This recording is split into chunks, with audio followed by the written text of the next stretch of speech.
What are we about to do with all them blueberries? We're gonna make some jam.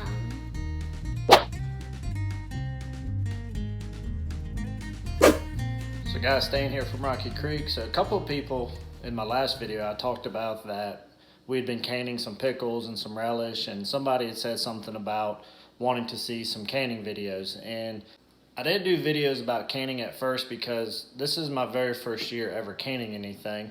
And for the most part, I've been self-taught from looking up what I can about it. So we got a bunch of blueberries here, and we've already done some strawberry jam earlier this year, but we're gonna go ahead and do some blueberry jam as well because that's one of our favorite fruits here in our household. And it's super simple, so I'm gonna show you how we're gonna do it, and I'll also show you where we've been getting a lot of our recipes from. So the only items we're gonna need to make this jam is 4.5 cups of blueberries. These are organic blueberries.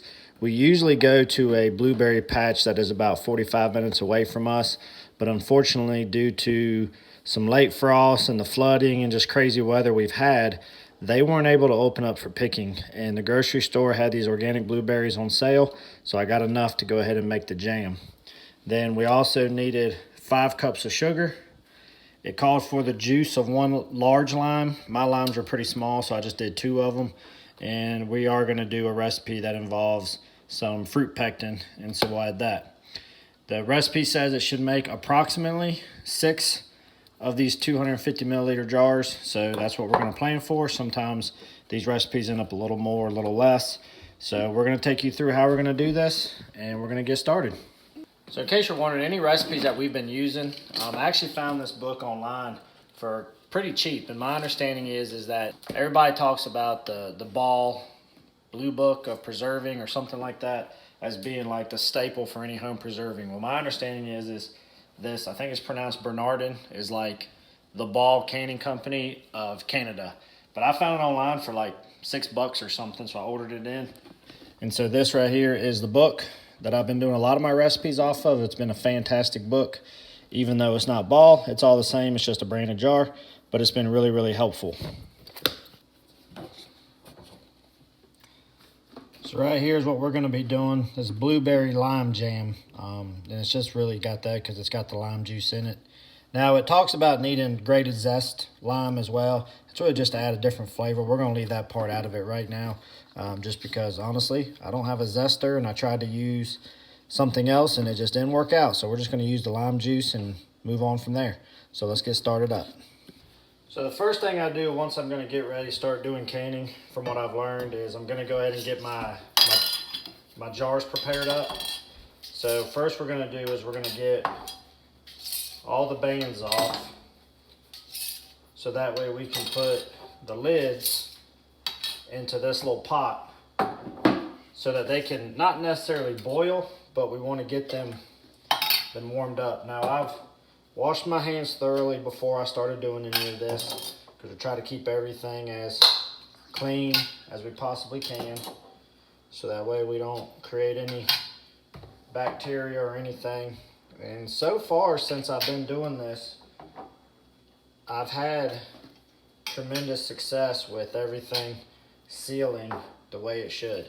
So now I'm just gonna get just enough water to cover the bands. So it's not super deep, just enough water to cover up the bands. And my stovetop isn't that big, and I know glass tops aren't the best for this, but I'm not doing a crazy amount. And really all I do is I just set those ones on my oven. Doing low or 2 is enough to get that water good and warm, but we don't necessarily get it boiling. All right, now we're gonna go ahead and get our jars started so they can get prepared and sterilized as needed. So the first time I did canning, I didn't understand how you can gauge the water level to what you need, because when we go to boil these at the end, we want the water to be about 1 inch to 2 inches above the top of the jars. Well, I didn't know that, I didn't need a crazy amount of water in here. And so when I dropped them in for the first time, I had water overflow everywhere. So then I've read and I've learned. And so what we do now is I'll fill up each of these jars with water, and that'll kind of represent the liquid that would be in it. And then I will fill up the rest of the pot until it's just covering about 1 inch or 2 above. And so then when I'm ready to jar everything up, and I want these jars to be good and hot, and I dump the water out of them before I pack them, it has pretty much put the water level right where I need it to be. All right, so we got about 1 inch or 2 above the jars that are full. We're gonna get them on the stove top, and we're gonna get them warming up too so they can sterilize.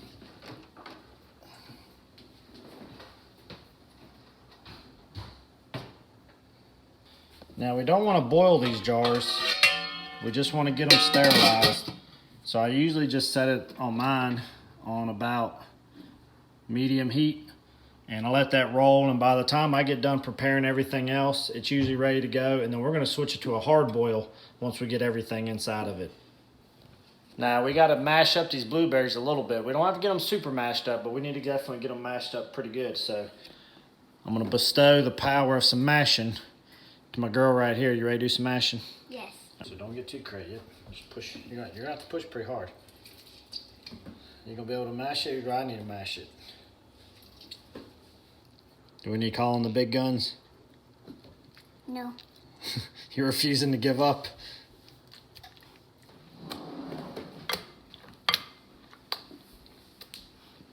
There's just so many blueberries. All right, I think we got it pretty good, buddy. No, no. Hey, you take your frustrations out somewhere else. All right, so now get my big pot ready. I use this tall pot when I do jams because I've heard about people having boil overs. When you add that sugar, it really starts to rise up. So make sure you got a really, really tall pan. But now we're gonna add our blueberry mixture and our pectin and our lime juice, get that whisked together and bring it up to a boil, and then we're gonna add our sugar.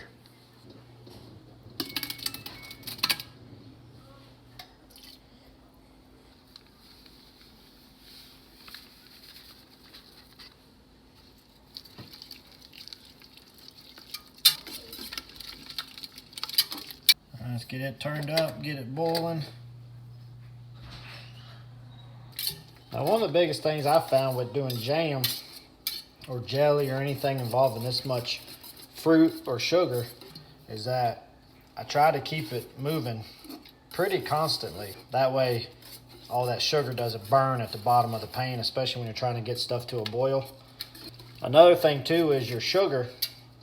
You know, any jam or jelly is going to require a lot of sugar. So it's good to have it pre-measured out. It's better to have it all in that bowl because you're going to need to incorporate it pretty much all at one time once we get this thing boiling. So it's easier just to dump it straight from that bowl. All right, so as you can see, the blueberries are starting to boil, and it's really kind of reduced down into more liquid, and a lot of those skins are starting to break down.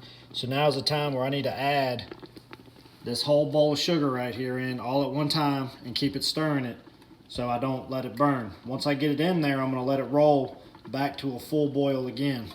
But I gotta keep stirring it constantly so we don't have anything stick. Like I said, you're just gonna go all in.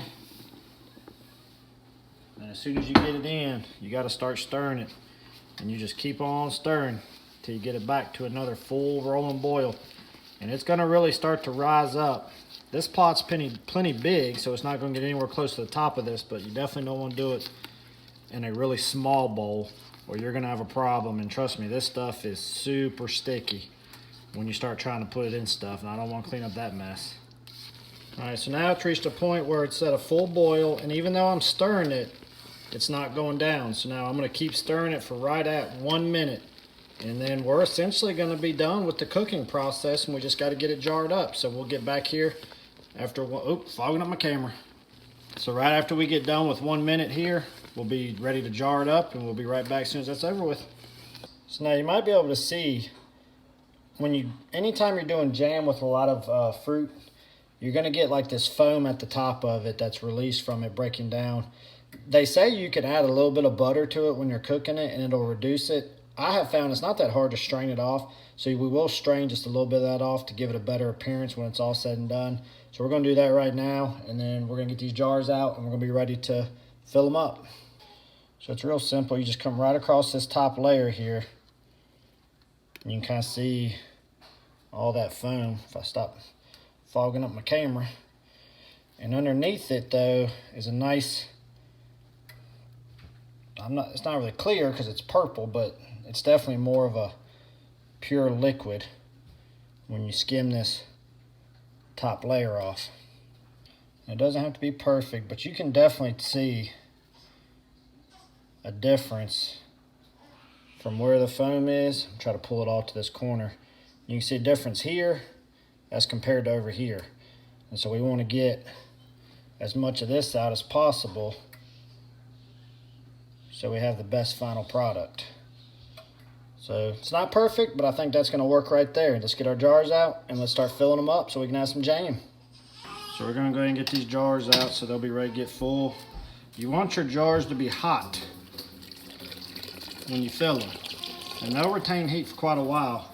But we're just going to get them out and get them set on this towel so they're ready to fill. I'm coming.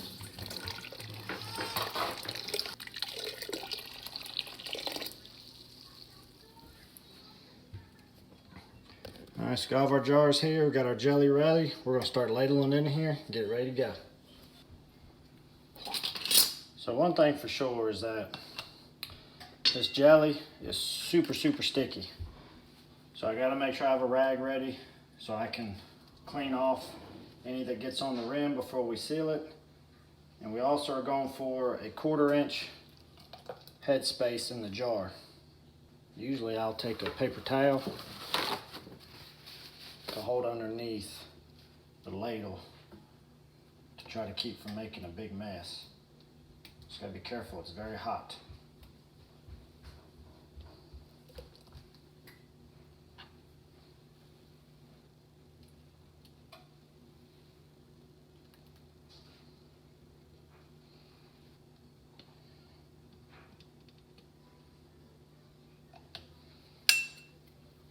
This little tool will show you, and it'll have listed, so like right here is 1/4 inch. Hold it to the jar, it's right at it, we're good.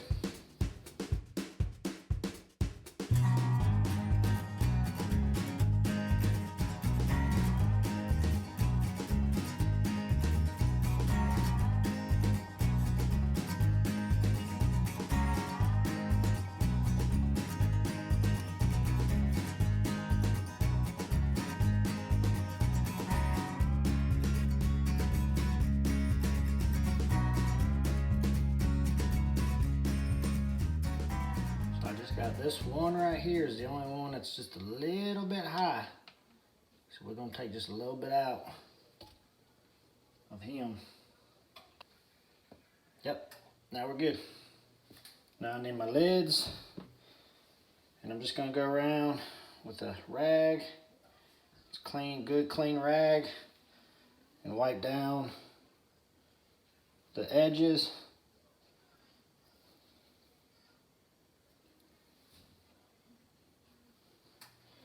Make sure it's a good clean surface for the tops to bind, I guess is the right word. Because this stuff is super sticky. And they may not look like they're dirty, but once you wipe them, you realize they actually are. And you spend all this time working on it and you're trying to raise organic, last thing you want to do is cause a problem and ruin it. So now these are good and warm. Now I do need to get one of those magnetic things that grabs these lids, but until then I just use these clean tongs, making sure I only grab the outer edges of them with my fingers so as to not to touch where it actually seals. Come back with our bands. Oops. You're not getting these super tight, just everything that I've read and looked up when I was learning says just finger tight. You don't need to get big time cranking because you're not going to leave them on for storage anyways. These are really just for this part and after you open them for the initial time. Because you're going to take these bands off, but really just want to make sure no water's getting in when you drop them in. Alright, so we're going to raise this rack up right here, get our little jar holder, start sticking them in.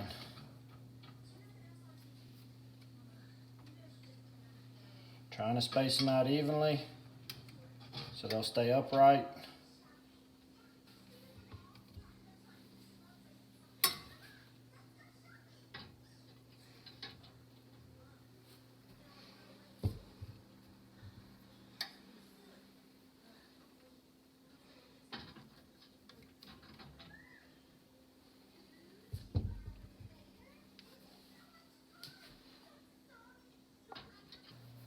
And now we're gonna lower it all the way down in.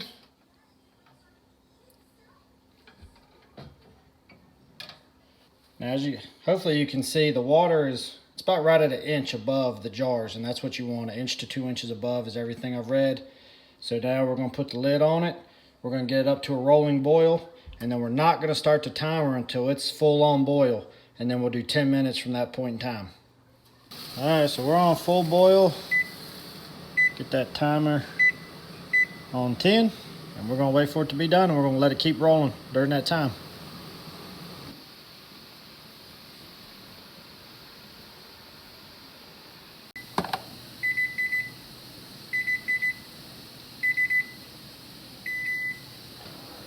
All right, so our timer went off.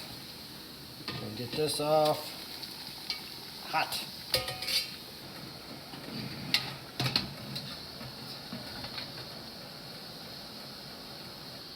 So there they are.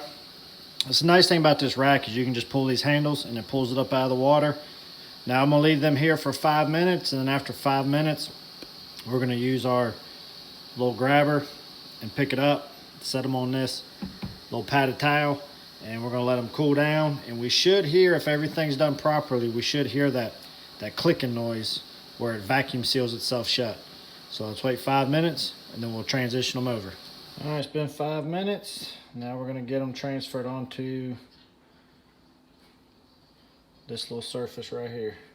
And like I said, so far this will be my 4th or 5th batch of canning that I've done of various things. And so far, by doing what I've shown so far as what can be water bath canned versus pressure canned, has sealed up fantastic. So hopefully these will do the same.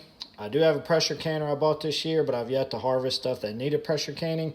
So all my experience thus far has been with water bath can.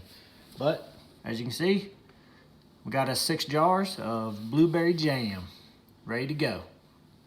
Well, we got them jarred up, but will it pass the ultimate taste test? Madison, What? you trying to taste some jelly? Yeah, I can. These things ain't even been out 30 seconds and this one already popped. So anytime we've done batches so far, there's usually like that little bit extra that either isn't quite enough for a jar or you don't have a jar prepared. So I just throw them in these containers and put them in the fridge. Oh yeah, it's not even cold yet and it's already getting nice and thick. So it's still gonna be a little warm, but you ready for the ultimate taste test? Yeah. Hey, now you gotta be honest. If you don't like it, tell us, okay? Okay. But if it's good, let us know that too. Okay. That's so good. Is that so good? Yeah, it's really good. Is it really I like good? it. You like, which one do you like better, this or the strawberry? I like both. Okay, all right. It has passed the official 6-year-old taste test. I think we're in business.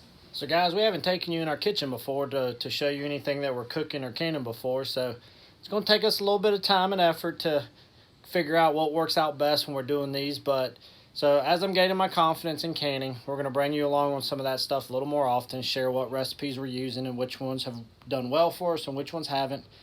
I think I don't know if y'all noticed this, starting with the garden tour video that we did, is I've got a different camera set up now. So we're getting, greater view, wider view of pictures. So hopefully that's helped y'all out some too. Seems to me like it's making it easier on us as well. And my goal is, hey, baby steps, but hopefully we can give y'all better quality as we get better with this. So guys, I'm gonna throw that recipe down for this jam that we just did. I just tried a taste of it myself before I came out here to close this out. And I'm gonna tell you what, it is so delicious, and I love some blueberries. I really don't taste the lime in it. I really just taste the blueberries, which I'm good with that. So anyways, guys, hope you were able to get something out today. If you got any recommendations for us and our canning adventures moving forward, throw that down there as well. Appreciate y'all hanging out with us, and as always, y'all be good, and we'll see you here real soon on our next video.